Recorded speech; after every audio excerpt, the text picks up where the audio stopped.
Hey guys, really quick before we get into the video, I'm not sure why, but YouTube still hates me, and I'm still hearing of people who are clicking the bell for notifications and not getting notified of my videos. I can't think of any other way around this and to help you guys see that when I upload a freaking video. So, I mean, please check your sub boxes. And when I say your subscription feed, I don't mean your homepage. I mean going to the subscription tab and looking through there. That always helps. Or the only way that I know for sure that you're going to see when I upload a video is by going and following me on Twitter if you have a Twitter. It's @BecomeTheKnight. And if you go to my page and turn on notifications for every time I tweet, I don't tweet that often, so it's not going to be annoying, I promise. If you turn on notifications every time I tweet, you will see every time I upload a video. Really sucks because I put a lot of work into this video last week on my fantasy prog band. Like, if I could build a prog band from scratch, who it would be in that band. And it got like no views at all. I was like pretty pissed, actually. For some reason, YouTube only wants me to make reaction videos and that's it. And even those are getting shit on. And to that extent, I'm also going to be taking podcasts off of this channel until further notice. I'm still going to keep doing them, but having them on this channel, I think, is messing with how the algorithm reads my channel.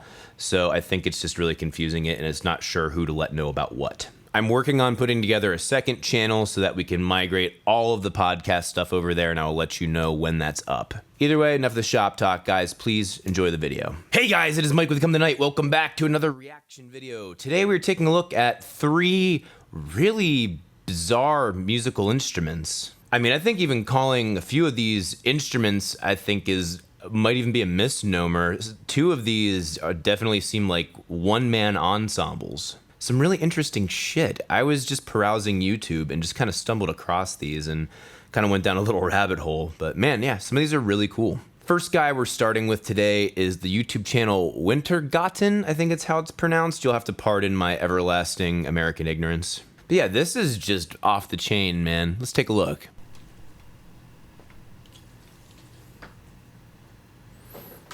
All right, so we got Discount Doctor Who winding up his discount TARDIS. Bunch of marbles. Okay. That's fucking cool, man. It's kind of like a Rubes Goldberg, or how the fuck do you pronounce that? I don't know. Ruth Goldberg, Rubes Goldberg. It's fucking big machine with too many moving parts. But they all work together in a controlled environment that would seem like chaos to the outside observer, but the end result is something that's really fucking cool. OK Go does a bunch of stuff like this in their music videos. Not this particularly, but like those big, elaborate machines that are all kind of controlled chaos. I think it's really interesting that he's just sitting there winding it and then, you know, stuff starts happening. So far it's just chime bells and like, you know, that's cool enough, but let's see what else he adds to it. He has a lever for each instrument.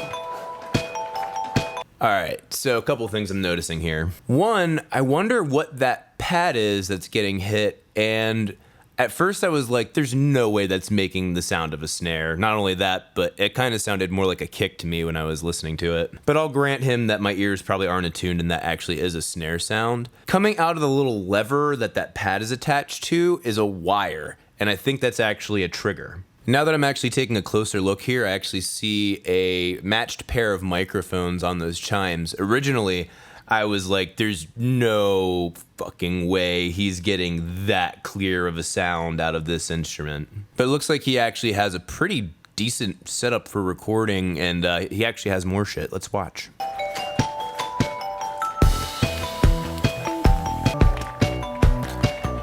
This is the part where my mind got blown. Not only did you actually, because like I thought maybe he had a synthesizer that he just activated by pushing that lever.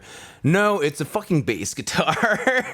That's the part where I'm like, you got this thing dialed in so well to hit a fucking bass string exactly and actually have it play nice and cleanly. Like, wow. And he's sitting here doing like all these little boops and slides and actually playing the damn thing. This is the part where I was actually impressed. I mean, it's one thing to make this marble machine that kind of gets like the kick in the snare and the chimes going. It's like, okay, that's not too out of the ordinary. But then you add the fucking bass on there, dude. All right, You took me to a level where I'm truly impressed. Now, just to kind of spoil some stuff really quick, I know that he has a whole bunch of these instruments running through a board, and I wouldn't be surprised if those chime microphones are also running through a board that's actually attached to the back of this machine.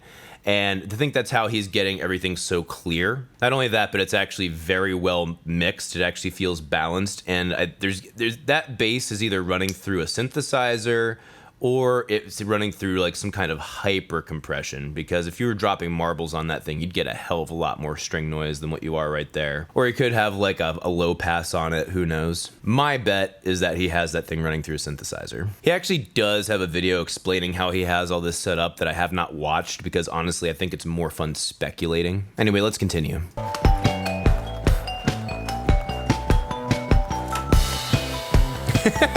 And a crash cymbal. He has a lever for breakdown.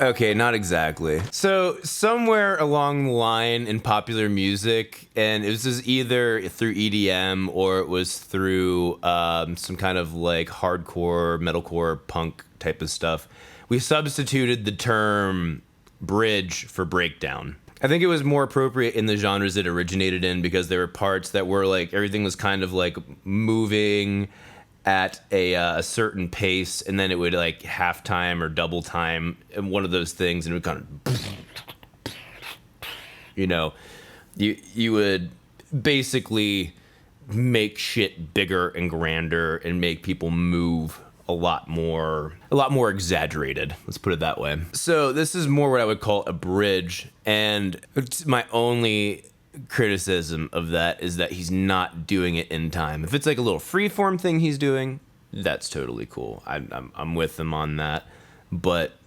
whatever. I'm over critiquing at this point. Seriously though, he looks like fucking Doctor Who. I'm assuming he's spinning that wheel so that actually gets the marbles out of the tubes that he dropped them in.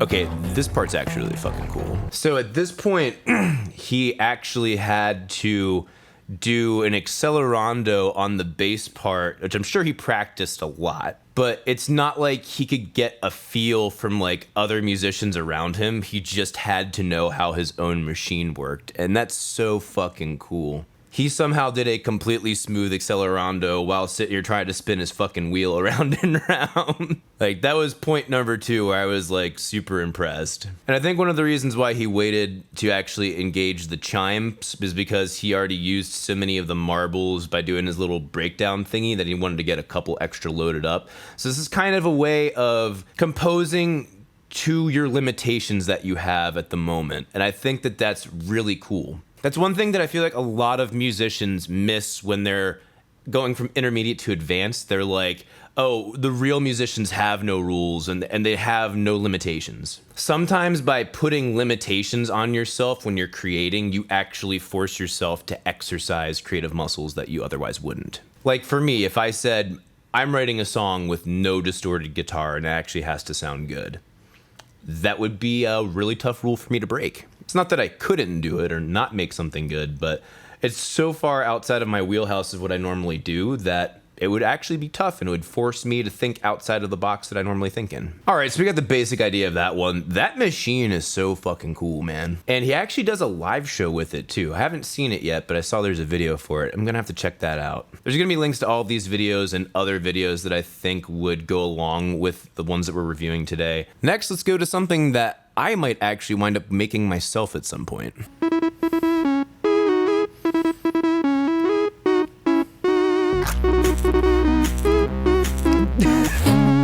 The way he does his snare is fucking amazing. Putting out a match in water. How did you ever think of that? That is so cool. I love it.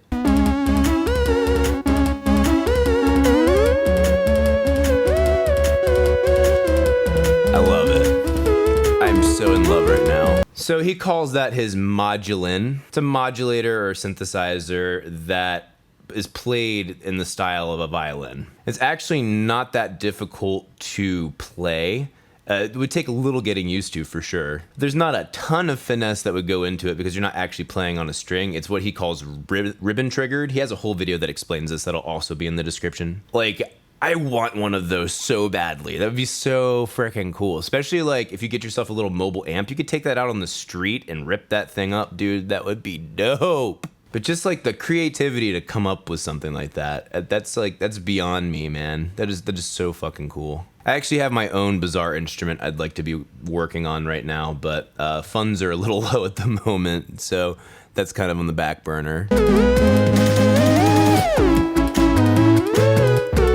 I just fucking love this. I mean, I'm a sucker for Dr. Wily's theme in general, but I mean, this is just fucking fantastic to me. It's essentially composing the same way you'd compose EDM music, but he's doing it on something that's a lot more tactile than a lot of EDM guys actually use. He's making his own samples, but with the exception of using that fucking Play School little kid keyboard synthesizer thingy. He's basically making his own samples from scratch, and he's just doing it. He's just making it all himself. It's so great, man. I love this kind of stuff. I love it when people can get this inventive with music. Speaking of people getting inventive with music, we're about to venture down a very interesting road now. This is Mark Applebaum, the self-described mad scientist of music, and you know what? I would tend to agree with him.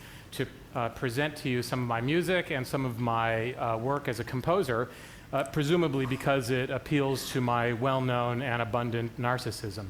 And, it comes with the job, man.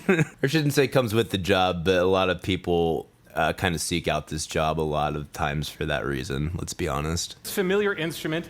Its timbre range is actually pretty compressed, at least when you play on the keyboard. Okay, so here we actually get to something that's a little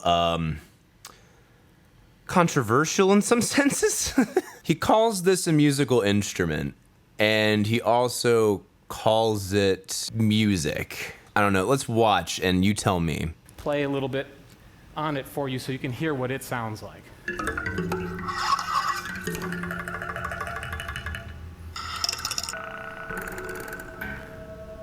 You gotta have door stops. Oh, it's fucking mandatory. Okay, at this point, I would say, okay, I could accept some of this as musical. It's not like, I don't know if you guys are familiar with the group called Stomp. They take common objects and make music with them. It's pretty damn cool stuff, but also they go for, I would say, more traditional compositions and arrangements. And his, I would say, aren't. He's kind of fusing this postmodern instrument with postmodern composition, stuff like you would get from like mid 20th century composers. You're like, atonal, how about non-tonal, bitch? So like in my heart, I want to say that it is musical, but at the same point, we've had this discussion before with other bands. How far do we push this definition until it's just noise? I don't know. I think it's a very interesting topic, and I would love to hear your guys' opinion. Please let me know your thoughts in the comments. But it's not the only trick that he has up his sleeve.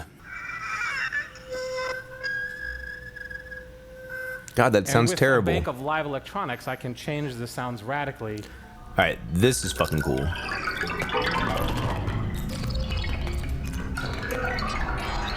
That's so fucking bizarre. I wouldn't consider it music. You could actually fuck around with those things enough and make some really cool sound designs for like TV shows and movies and stuff, or maybe even video games. But maybe my definition of music isn't broad enough for the mad scientist of music. Either way, it certainly does engage your brain. Now, these last couple aren't instruments, but the things that he does... just trust me, just watch. Please notice the instrumentation.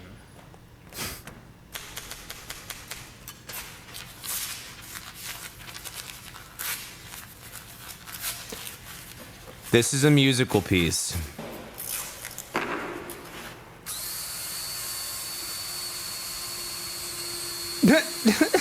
Guys, I hear you were laughing nervously because you too could hear that the drill was a little bit sharp, the intonation. Knew it all along. All right, at this point, I'm saying no, this isn't music. Like, I understand there's that musical piece, 4 minutes and 20 some seconds, or 4 minutes and 30 some seconds, or whatever.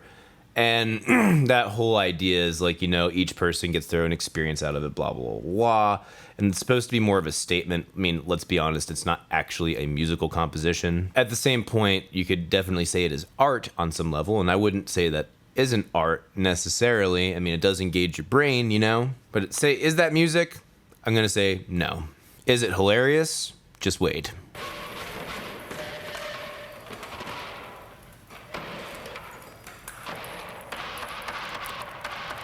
It's fucking hysterical. But he ones up himself even more with this last and by far my favorite work of his. This is Tulin for 3 conductors and no players. For 3 conductors. It's fucking amazing. Oh my god, I would fucking watch that all day. The statement that piece makes is so wonderful to me. And yes, absolutely evokes emotion from my heart.